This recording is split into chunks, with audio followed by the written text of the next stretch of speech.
Alright, so find a comfy spot, maybe dim the lights.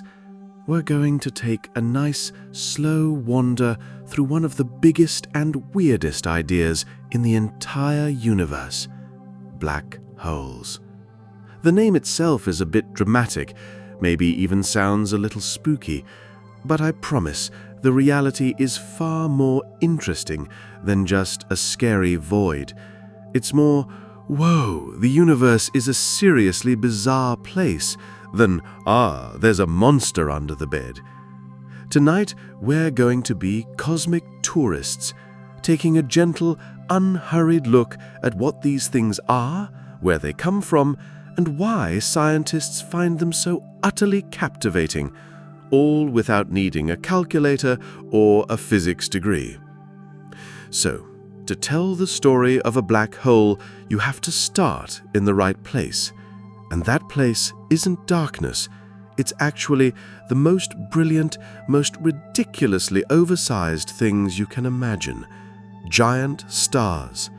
We need to begin our tale in the heart of a star so enormous it makes our own sun look like a tiny, polite little candle. Before they're stars, they're just stuff. Imagine a vast, cold cloud of gas and dust floating in space, a nebula. It's mostly hydrogen, the universe's most basic building block. It's beautiful, with swirling colors, but it's also just kind of there. But gravity, as we'll soon learn, is never content to let things just be. Gravity is the universe's ultimate matchmaker, always trying to pull bits of stuff together. Over millions of years, it gently nudges particles in this giant cloud closer and closer. As more stuff gathers, the gravity gets stronger, pulling in even more stuff. It's a cosmic snowball effect. Eventually, you get a dense, hot clump at the center called a protostar. It's not quite a star yet, more like a star in its awkward teenage phase. It's glowing from the heat of being squished, but it hasn't truly turned on yet. It's still gathering mass, getting bigger and hotter, until the pressure and temperature at its very core reach a mind-boggling tipping point. That's the moment the magic happens. That's the moment nuclear fusion ignites. The protostar officially grows up, leaves home, and becomes a main sequence star, ready to start its long, long life of shining. Now, the life of a star is a constant epic battle between two mighty forces. On one side, you have gravity, relentlessly trying to crush the star down into the smallest possible ball. On the other side, you have the explosive outward push from the nuclear furnace in its core. For most of a star's life, these two forces are in a beautiful, stable truce. It's a perfect balancing act. The furnace rages, pushing out, while gravity squeezes in, and the star stays a nice, stable size. Our sun is in this phase, and it'll stay this way for a few billion more years, so no need to worry. But we're not talking about average stars like our sun. To get a black hole, you need a real cosmic heavyweight. We're talking about stars that are dozens, maybe even 100 times more massive than our sun. These are the O-type and B-type stars, brilliant blue giants that are the universe's rock stars. They live fast, burn incredibly bright, and have a finale that's way more dramatic than a regular star's gentle fade-out. Inside the core of one of these supergiant stars, the fusion process is way more intense. While our sun is happy just turning hydrogen into helium, these massive stars are running a full-scale elemental factory. Once they start running low on hydrogen in their core, gravity squeezes a little harder, the core gets hotter, and it starts fusing the helium into carbon. When the helium runs low, it squeezes again and starts fusing carbon into neon, then neon into oxygen, oxygen into silicon. It builds up these layers inside like a cosmic onion. Each layer is fusing a heavier element with the hottest, densest action happening right at the center. It's a frantic, desperate attempt to keep the outward pushing furnace going, to fight off gravity's relentless squeeze. But this process has a dead end, and that dead end is iron. You see, when you fuse lighter elements together, like hydrogen or helium, the process actually releases energy. That's what powers the star. You get more energy out than you put in. But iron is different. Iron is like the ultimate cosmic party pooper. When you try to fuse iron atoms together, it doesn't release energy, it actually consumes it. It takes more energy to fuse iron than you get back. So for a star, creating iron in its core is a catastrophic event. It's like the furnace has suddenly started sucking heat out of the star instead of producing it. So, over thousands of years, the star builds up this inert ball of iron ash at its very center. The furnace, which has fought against gravity for millions of years, sputters and dies in a fraction of a second. There is nothing left to push outwards, and gravity, which has been patiently waiting this whole time, finally gets its chance. Its victory is total and instantaneous. With the outward support gone, the star's core collapses under its own immense weight. We're talking about a chunk of matter more massive than our sun, collapsing from the size of the Earth down to the size of a city in less than a second. The collapse is so violent and so fast that it creates a massive shockwave. This shockwave rips through the outer layers of the star, the rest of that cosmic onion, blowing them completely away in a spectacular explosion we call a Type II supernova. For a few weeks, this single exploding star can outshine its entire galaxy, a final glorious burst of light. It seeds the cosmos with all those heavy elements it created, the carbon, the oxygen, the silicon, which will eventually form new stars, planets, and maybe even people. So, in a way, the death of these stars is what allows for new life. But what's left behind in the middle, after the fireworks are over? Well, that depends on just how big the star's core was. If the collapsing core wasn't too massive, say up to about 3 times the mass of our sun, the collapse will be halted by a new, bizarre kind of pressure. The atoms themselves get crushed, electrons are forcibly jammed into protons, creating a ball of pure neutrons all packed together as tightly as physically possible. This creates a neutron star. A single teaspoon of neutron star material would weigh billions of tons. It's one of the densest objects in the universe. It's an incredible, strange thing, but it's not a black hole. It managed to fight gravity to a draw, just barely. However, if the core of the star was even bigger, more than about 3 times the mass of our sun, then nothing in the known universe can stop the collapse. Not the furnace, not the weird neutron pressure, nothing. Gravity wins completely. The collapse just keeps going. The core is crushed past the neutron star limit, and it just keeps getting smaller and smaller and smaller until it forms what we call a singularity. And that, right there, is the heart of a black hole. Now, this idea wasn't new. As far back as the 1780s, an English gentleman scientist named John Mitchell reasoned that if an object was massive and dense enough, its gravity would be so strong that even light couldn't escape. He called them dark stars.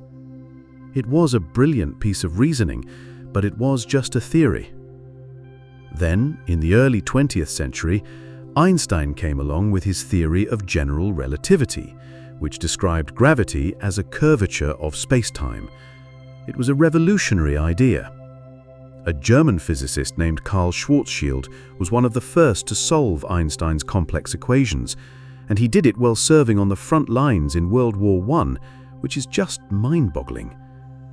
His solution described exactly what the space-time around a single, non-spinning ball of mass would look like.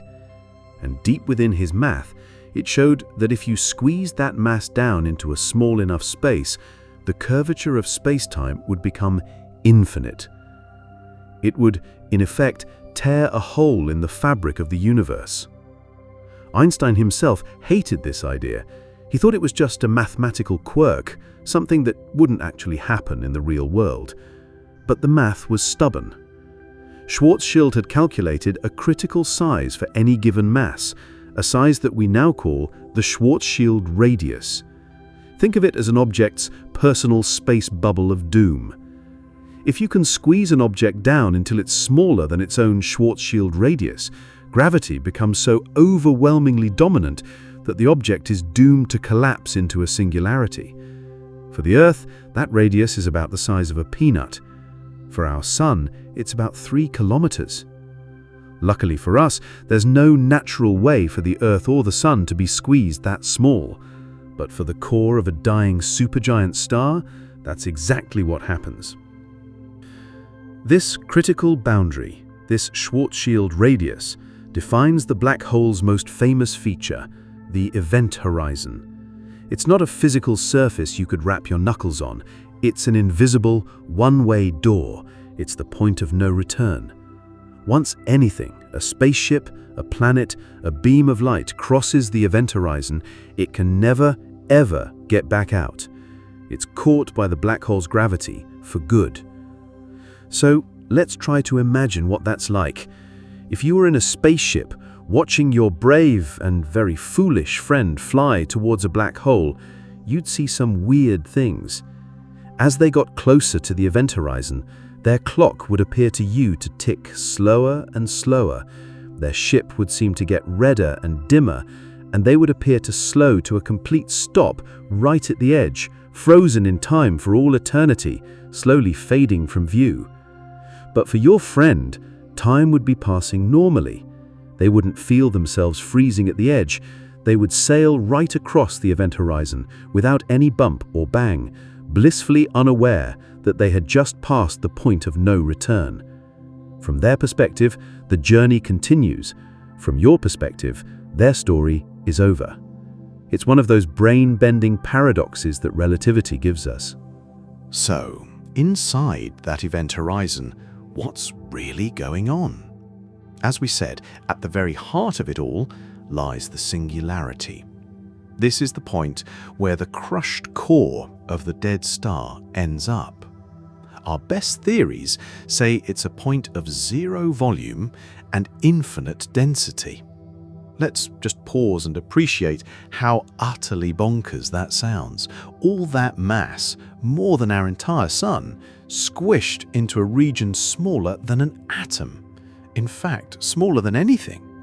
It's a point. It's where our math breaks down and physicists start writing letters to each other that are basically the scientific equivalent of a shrug emoji. It's the ultimate mystery box and is locked away forever behind the one-way door of the event horizon. Now, not all black holes are created equal. They come in a few different sizes, kind of like ordering a coffee. The ones we've been talking about so far, formed from the collapse of a single massive star, are the most common. These are called stellar mass black holes. They're the grande size, I suppose. They typically weigh in at anywhere from about 3 to a few dozen times the mass of our sun. Astronomers think there could be millions of them just in our own Milky Way galaxy, silently drifting through the darkness. But then you have the supermassive black holes. These are the Venti, or maybe the Trenta of the black hole world. These are the absolute monsters, the undisputed heavyweight champions of the universe, weighing in at millions or even billions of times the mass of our sun. We find these titans lurking right at the heart of nearly every large galaxy, including our own. Our galaxy's central black hole, Sagittarius A star, is a respectable 4 million solar masses. That's a big one, but some galaxies have black holes that are thousands of times bigger still. They are the calm, gravitational anchors around which entire cities of stars revolve. The funny thing about these supermassive black holes is that we're not entirely sure how they got so, well, supermassive. The process of a star collapsing just doesn't create something that big. One idea is that they started as regular stellar mass black holes in the early universe and just grew over billions of years, steadily feeding on gas, dust, and any unfortunate stars that wandered too close. Another theory is that huge clouds of gas in the early universe collapsed directly into a massive black hole, skipping the whole being a star first part. Or maybe many smaller black holes in the crowded center of a young galaxy merged together over time.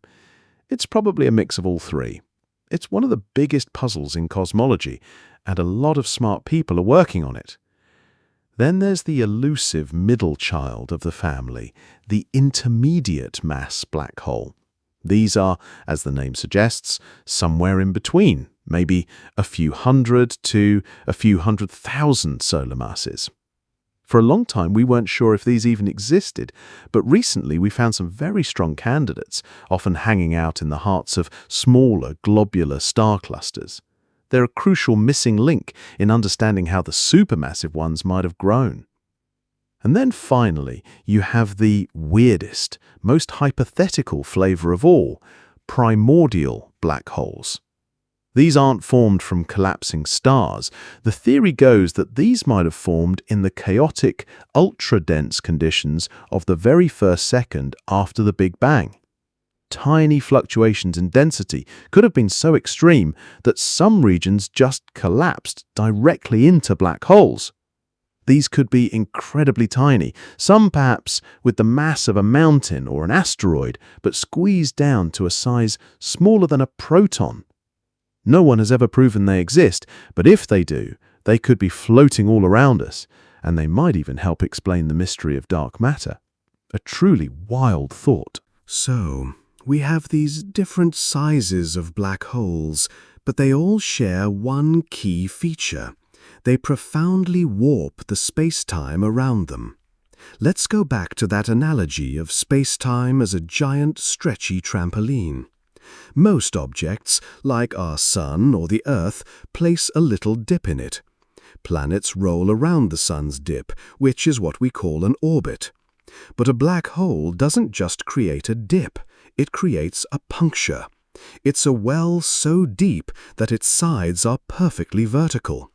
Once you roll over the edge, there's no rolling back out. This warping of space-time is what we call gravity. It's not a mysterious force pulling you, but rather you just following the straightest possible path through a curved space. Imagine you're a tiny ant walking on the surface of that trampoline. If you try to walk in a straight line past the bowling ball, your path will look curved to someone watching from above. You weren't trying to turn, the shape of the surface you were on forced you to. That's like light bending as it passes a black hole. The light is just trying to go straight, but the straight path itself is now a curve. And the spinning of a black hole makes this even more bizarre. Remember the frame dragging effect, where the black hole drags space-time around with it? It creates a swirling vortex in the fabric of the universe. This region is called the ergosphere, and it's located just outside the event horizon. Inside the ergosphere, space-time itself is being dragged around faster than the speed of light. This doesn't mean things in the ergosphere are breaking the cosmic speed limit, just that space itself is moving that fast. It's a mind-bending concept. It means that once you enter the ergosphere, you literally cannot stand still. You are forced to move in the direction of the black hole's rotation, even if you fire your rockets in the opposite direction. You are on a cosmic merry-go-round that you cannot get off of, though you can still, theoretically, escape back out into normal space as long as you don't cross the event horizon. So, given that black holes are, by definition, black, and space is also, pretty black, how on earth do we find them? It's like trying to find a black cat in a coal cellar with the lights off. Well, luckily for astronomers, black holes are incredibly messy eaters, and their terrible table manners are what give them away. We mentioned accretion disks before, but let's take a closer look at this spectacular phenomenon. When gas and dust from a nearby star or nebula get pulled in by a black hole's gravity, they start to spiral inwards, forming that huge flat disk. Think of it like the rings of Saturn, but instead of being made of peaceful, frozen chunks of ice, it's a chaotic, swirling mosh pit of superheated plasma. The material in the disk closer to the black hole has to orbit much, much faster than the material farther out, just like Mercury orbits the Sun faster than Neptune does. This difference in speed creates an enormous amount of friction. The layers of gas rub against each other, and this friction generates an absolutely staggering amount of heat. We're talking temperatures hotter than the core of the Sun, millions, even tens of millions of degrees. Anything that hot glows incredibly brightly. The accretion disk around a feeding black hole can shine with the light of 1 trillion suns, making it one of the brightest objects in the entire universe. We call these incredibly bright galactic cores quasars, and they are essentially giant lighthouses signaling the presence of a feeding supermassive black hole. So, we find the black hole by seeing its food screaming as it gets heated to unimaginable temperatures before it disappears forever. It's a bit grim, but it's very effective. But perhaps the most exciting and newest way we can see black holes is by listening to them.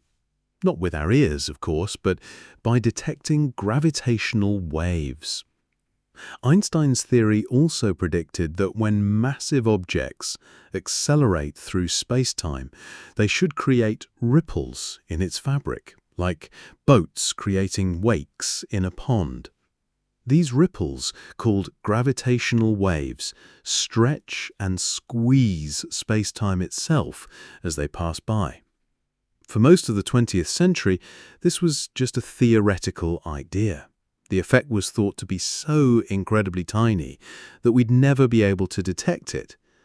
But then, humanity built LIGO, the Laser Interferometer Gravitational Wave Observatory.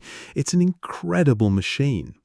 It consists of 2 identical L-shaped facilities in the United States, thousands of kilometers apart. Each arm of the L is a 4-kilometer-long tunnel with a laser beam bouncing back and forth between mirrors. Scientists measure the time it takes for the laser light to travel that path with absurd precision. If a gravitational wave passes through the Earth, it will stretch one arm of LIGO and squeeze the other by a minuscule amount, a distance thousands of times smaller than the nucleus of an atom. But the detectors are sensitive enough to pick it up. On September 14, 2015, it happened. Both LIGO detectors registered a clear signal. After analyzing it, scientists realized what they had seen. It was the sound of 2 stellar mass black holes, one about 29 times the mass of the Sun and the other about 36, spiraling into each other in a distant galaxy over 1 billion years ago. They had been orbiting each other for eons, getting closer and closer before finally merging into a single, larger black hole. In the final fraction of a second, the merger released an amount of energy in gravitational waves that was more powerful than all the light from all the stars in the observable universe combined. It was the most powerful event humanity had ever witnessed. That detection was a monumental moment in science. It was the first time we had directly seen black holes, and it confirmed Einstein's final prediction in spectacular fashion. It opened up a brand new way to study the universe. Since then, LIGO and its partner observatory in Italy, Virgo, have detected dozens more of these events, including the mergers of neutron stars and even a neutron star merging with a black hole. Each chirp signal tells us a story about the objects that created it, their masses, their spins, how they were orbiting. It's like we've suddenly gained a new sense. For all of human history, we've only been able to look at the universe. Now we can listen to it. We can hear the silent symphonies of cosmic collisions happening in the dark. So now that we have all these ways of finding and studying them, let's get back to that fun, if slightly terrifying thought experiment. What would it actually be like to take a journey into a black hole? Let's imagine we're in our indestructible spaceship again. We'll choose our destination carefully. The experience is very different depending on the size of the black hole. Let's start with a small one, a stellar mass black hole, maybe 10 times the mass of our Sun. From a very safe distance, it just looks like a perfect black circle. As we get closer, we start to notice the weird visual effects of the lensing. The stars behind the black hole are warped into strange arcs. The view of the sky in front of us seems to get compressed into a smaller and smaller window. But the most dramatic thing that happens as we approach a stellar mass black hole happens to our own bodies. This is the famously unpleasant process called spaghettification. It's a great word, isn't it? It's exactly what it sounds like. The reason spaghettification happens is all down to something called tidal forces. It's the same basic principle that causes the tides on Earth. The Moon's gravity pulls a little more strongly on the side of the Earth closer to it than on the side farther away, which causes the oceans to bulge. Now, imagine that effect, but instead of the gentle pull of the Moon, you have the ferocious, concentrated gravity of a black hole. As your spaceship approaches feet first, the gravitational pull on your toes will be immensely, hugely stronger than the pull on your head. The difference in gravity, the tidal force across your body, would be colossal. You would be stretched. And not just a little bit like on a medieval torture rack. You would be pulled apart, elongated into a long, thin stream of atoms, like a piece of dough being stretched into spaghetti. Hence the name. Every part of your ship, and you inside it, would be drawn out into a thin noodle of its constituent particles, all funneling down towards the black hole. It's a grim thought, but from a physics perspective, it's a fascinating one. For a stellar mass black hole, these tidal forces are so extreme that you would be thoroughly spaghettified long before you ever reached the event horizon. Your journey would end before you even got to the main attraction's front door. But here's where it gets even weirder. What if we chose a different destination? What if, instead of a small stellar mass black hole, we pointed our indestructible spaceship towards a supermassive one, like Sagittarius A at the center of our galaxy? This black hole is millions of times more massive, so you'd think the tidal forces would be even worse, right? Well, counterintuitively, they're not. At least not at the event horizon. Because the supermassive black hole is so enormous, its event horizon is much, much farther away from the central singularity. The slope of gravity, the difference in pull across your body, is actually much gentler at this larger distance. It's like the difference between rolling down a short, incredibly steep hill versus a very, very long but much more gently sloping mountain. So, on your journey towards a supermassive black hole, you could actually cross the event horizon completely intact. You wouldn't be stretched into spaghetti. You might not even notice the exact moment you crossed the point of no return. You'd just sail right on through, a fully formed human in a fully formed spaceship, into the black hole itself. The view outside would be getting very strange, with all the light from the universe distorted into a bright ring, but you yourself would be, for a little while at least, physically fine. It's only after you'd crossed the event horizon that your fate would catch up with you. As you continued your inevitable fall towards the singularity at the center, the tidal forces would grow exponentially stronger. Eventually, you would be spaghettified, absolutely, but you'd get to experience being inside a black hole first. You would be torn apart inside the privacy of the event horizon where no one could ever see it happen. It's a small comfort, perhaps. So, let's say you've done it. You've crossed the event horizon of a supermassive black hole. What now? Well, the physics inside are perhaps the most bizarre in the entire universe. Out here, in our normal lives, we can move freely in any of the 3 dimensions of space: forward, backward, left, right, up, down. But we are forced to move in only one direction in time, towards the future. Inside the event horizon, those roles swap. The singularity is no longer just a point in space ahead of you, it becomes your future. It becomes an inevitability in time. You can no more avoid hitting the singularity than you can avoid next Tuesday out here. All possible paths, all directions lead only to the center. Space itself becomes relentlessly time-like, pulling you forward, and time, weirdly, becomes space-like. You could, in theory, see the entire history of the black hole, from its formation to its eventual evaporation, flash before your eyes in the same way you might look around a room. It's an idea that truly pushes the limits of our imagination. Your journey would end at that singularity where you and your spaceship would be crushed into that point of infinite density, your mass added to the black hole's own.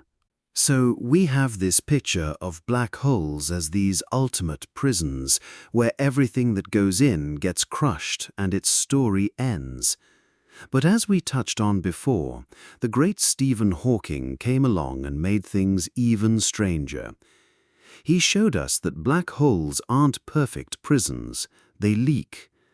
Let's try to unpack that idea of Hawking radiation a little more gently. It all stems from a weird quirk of quantum mechanics. In the quantum world, empty space isn't really empty. It's a bubbling, fizzing foam of virtual particles. For incredibly brief moments, a pair of particles, say an electron and its antimatter twin, a positron, can pop into existence out of borrowed energy from the vacuum itself. As long as they find each other and annihilate, paying back the energy debt very, very quickly, the universe allows it. This is happening constantly, everywhere, all the time. Now, what happens if one of these particle pairs pops into existence right at the very edge of a black hole's event horizon? It's possible that one particle, say the positron, falls into the black hole, while the other particle, the electron, manages to escape. From our perspective, far away, it looks like the black hole has just spat out an electron. The particle that fell in has negative energy relative to the outside universe, so when the black hole absorbs it, its total mass goes down by a tiny, tiny amount. The escaping particle carries away positive energy, which we see as radiation. So a black hole isn't really spitting anything out from inside its horizon. It's more that the universe is getting robbed of one half of a particle pair at the border, and the black hole is forced to pay the energy bill for the one that got away. It's a very slow, very subtle process of cosmic accounting. This process of Hawking radiation is mind-bogglingly slow. We keep saying that, but it's hard to overstate. For a black hole the mass of our Sun, the temperature of this radiation would be only a tiny fraction of a degree above absolute zero. It would be absorbing far more energy from the faint microwave background radiation left over from the Big Bang than it radiates away. It would actually be getting bigger, not smaller. It's only in the far, far, far distant future of the universe, trillions of years from now, when the background temperature of the universe has dropped even further, that black holes will finally start to lose more than they gain. They will begin their long, slow process of evaporation. A stellar mass black hole would take something like 10 to the power of 67 years to evaporate. That's a 1 followed by 67 zeros. There aren't enough atoms in the universe to write that number down easily. And the supermassive ones would take far longer still. But as they evaporate, they get smaller. And as they get smaller, their temperature goes up and they radiate faster. So the process accelerates. In the very final second of its life, a black hole, now shrunk to the mass of a large mountain but the size of a proton, would radiate away the last of its energy in a brilliant flash of gamma rays, equivalent to millions of nuclear bombs going off at once, a final, tiny, but powerful exclamation point at the end of an unimaginably long life sentence. This evaporation, however, leads us straight into that deep philosophical headache we mentioned, the information paradox. Let's really dig into why this is such a problem. One of the absolute bedrock principles of physics, especially quantum physics, is that information is never truly lost. What do we mean by information? It's not just the words in a book, it's the unique quantum state of every single particle. It's the specific arrangement, spin, momentum, and position of all the atoms that make up, say, a teapot. If you smash a teapot, that information isn't lost, it's just scrambled.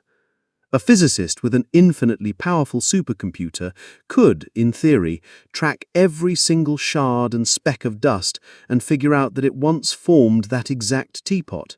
The information is conserved. But what happens when you throw the teapot into a black hole?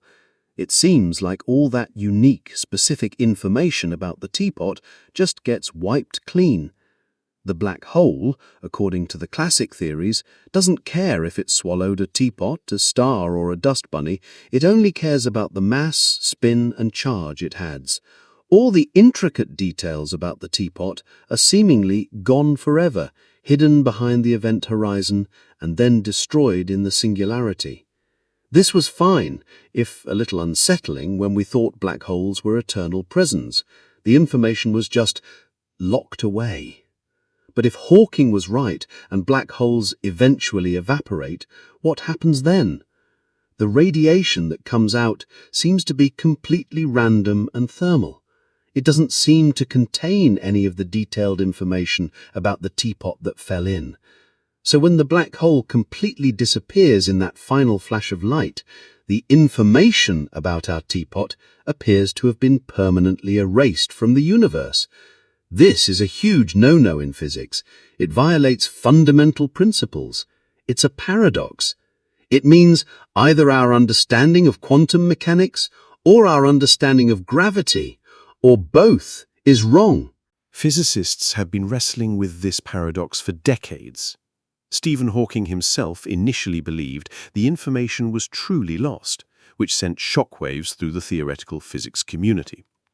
Later in his life, he changed his mind, convinced that there must be a subtle way for the information to get back out. But how? This puzzle has led to some of the most advanced and mind-bending ideas in all of science. One of the most prominent and strangest potential solutions is called the holographic principle. The idea was born from thinking about the math of black holes. It turns out that the maximum amount of information you can cram into any region of space isn't determined by its volume, but by its surface area. This is weird. It's like saying the number of books you can fit in a room depends on the square footage of the walls, floor, and ceiling, not the cubic footage of the room itself. The holographic principle takes this idea and runs with it. It suggests that maybe our universe itself is like a hologram.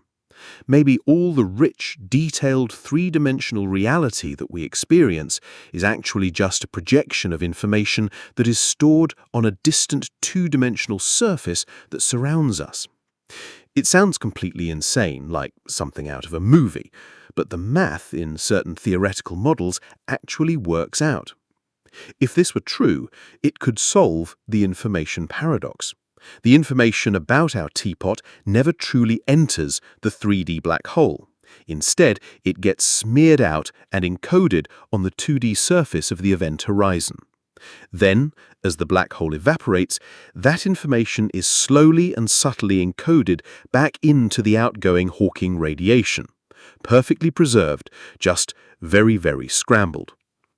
It's a wild, speculative idea, but it shows just how seriously scientists take this problem and the bizarre places the solutions might lead us. So, after all this talk of cosmic doom, paradoxes, and brain-melting physics, let's pull back and think about the bigger picture. What is the role of these strange objects in the grand scheme of things? Are they just cosmic curiosities, or do they actually matter for the universe as a whole? It turns out they are absolutely crucial. Let's go back to those supermassive black holes sitting patiently at the center of galaxies. For a long time, we thought of them as just a central anchor, a gravitational hub. But we now believe the relationship is much more symbiotic. It's a process of co-evolution. The galaxy provides a steady stream of gas and dust to feed the black hole, allowing it to grow. But the black hole isn't just a passive eater, it gives back. When a supermassive black hole is actively feeding, its accretion disk and those powerful jets we talked about pump a tremendous amount of energy back into the surrounding galaxy. These jets can plow through vast clouds of interstellar gas, heating them up and disrupting them. This is what is known as feedback. Sometimes this feedback can compress gas clouds and trigger a burst of new star formation.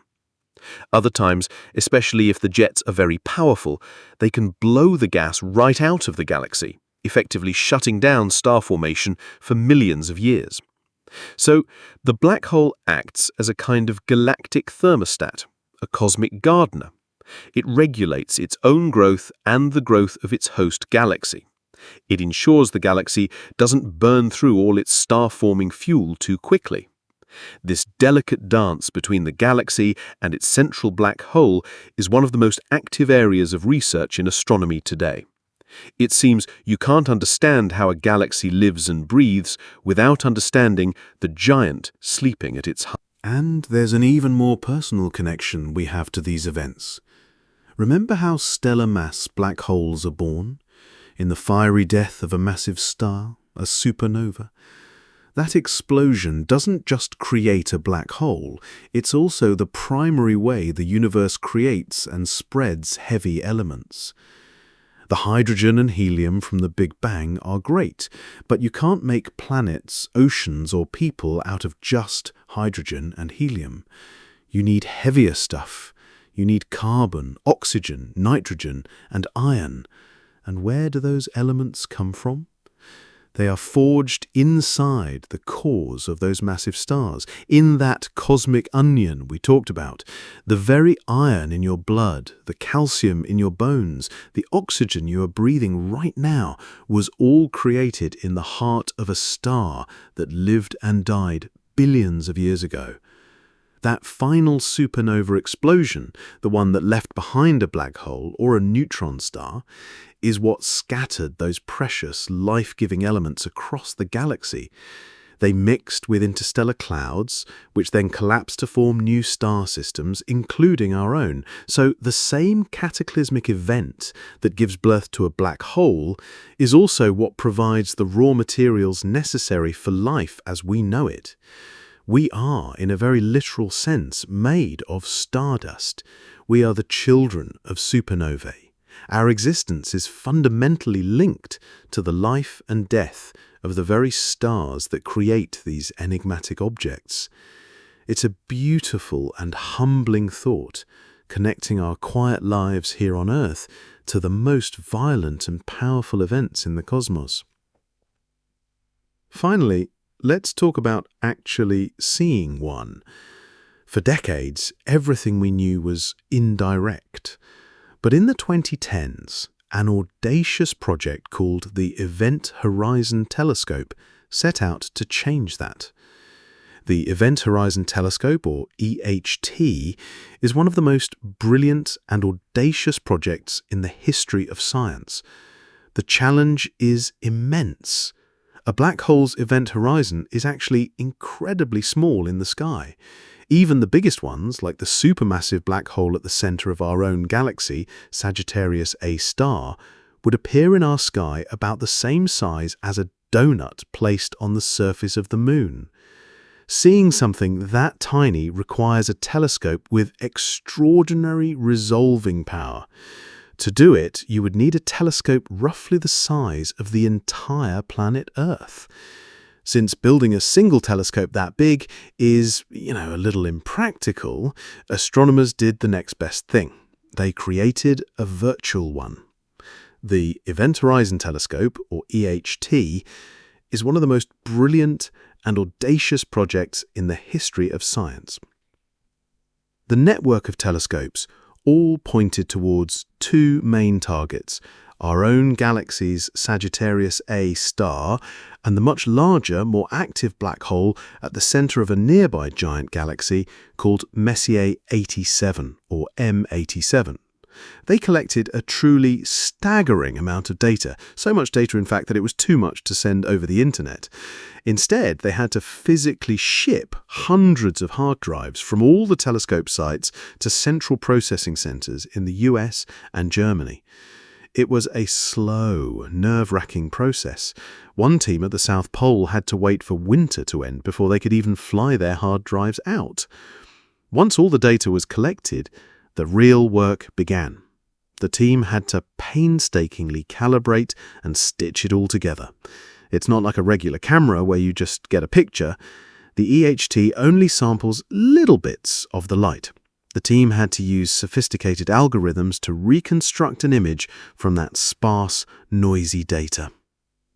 It was a blind process. To avoid bias, the scientists were split into different teams, each using their own methods to try and create a picture. They didn't share results with each other for months to make sure they all arrived at the same conclusion independently. A huge part of this effort was led by a team that included a young computer scientist called Katie Booman. She helped develop one of the crucial imaging algorithms that would turn the petabytes of radio signals into a coherent picture. Her work and the work of hundreds of other scientists was absolutely vital. For 2 years, the world waited. Then, on April 10, 2019, simultaneous press conferences were held all around the globe. The moment had come. The team revealed the first ever direct image of a black hole and its shadow. It was the one at the heart of the M87 galaxy. And there it was, a blurry, glowing ring of orange and yellow fire, surrounded a perfect circle of deep, profound blackness. It was a cosmic donut, just as theory had predicted. It was one of those moments that sends a shiver down your spine. For the first time, we weren't just looking at charts or graphs or artists' impressions. We were looking at the thing itself. We were staring into the abyss, and we could see the edge. That iconic image shows the black hole's shadow, which is about 2.5 times larger than the event horizon itself, silhouetted against the glowing, superheated plasma of its accretion disk. We are seeing light from the material swirling around the black hole and even from behind it, with its path bent around into our line of sight by the extreme gravity. It was a triumphant confirmation of Einstein's theories. and a testament to human ingenuity and collaboration. The work of the Event Horizon Telescope is far from over. In fact, it's just getting started. Since that first observation run, more telescopes have been added to the network. This means the virtual telescope is getting bigger and more powerful, allowing for sharper, more detailed images. The goal now is not just to take a single picture, but to create a movie. By taking images over time, scientists hope to see the accretion disk swirling and changing. They want to watch matter as it flows and falls towards the event horizon, to see the magnetic fields shifting, and maybe even see the base of those enormous relativistic jets being launched. Seeing a movie of a black hole in action would be an incredible tool for testing our theories of gravity in these extreme environments. The story of the black hole is in many ways the story of human curiosity. It's a story of looking at the darkness and not just being afraid of it, but asking, what is it? How does it work? It's a story of building incredible machines, bigger than the world itself, just to catch a faint whisper or a blurry shadow from across the void. It's a reminder that the universe is so much bigger, so much older, and so much weirder than our everyday intuition can possibly prepare us for. And perhaps the most wonderful thing of all is that the story isn't finished. There are still so many puzzles to solve. How did the supermassive ones get so big? What really happens inside the singularity? How does information truly escape? These are the questions that will keep the next generation of scientists and dreamers busy, staring up at the night sky. So, as you get ready to drift off, maybe hold on to that feeling of gentle wonder at the scale of it all. The idea that the universe is packed with these beautiful, strange, and mysterious objects, all playing their part in a cosmic dance that has been going on for billions of years. The black hole teaches us that even in perfect darkness, there is a fascinating story to be told. It's a quiet reminder that the greatest mysteries are often the most captivating, and that there is a deep and profound beauty in not having all the answers. Sweet dreams, and may your own cosmic curiosities be a gentle guide into a peaceful sleep.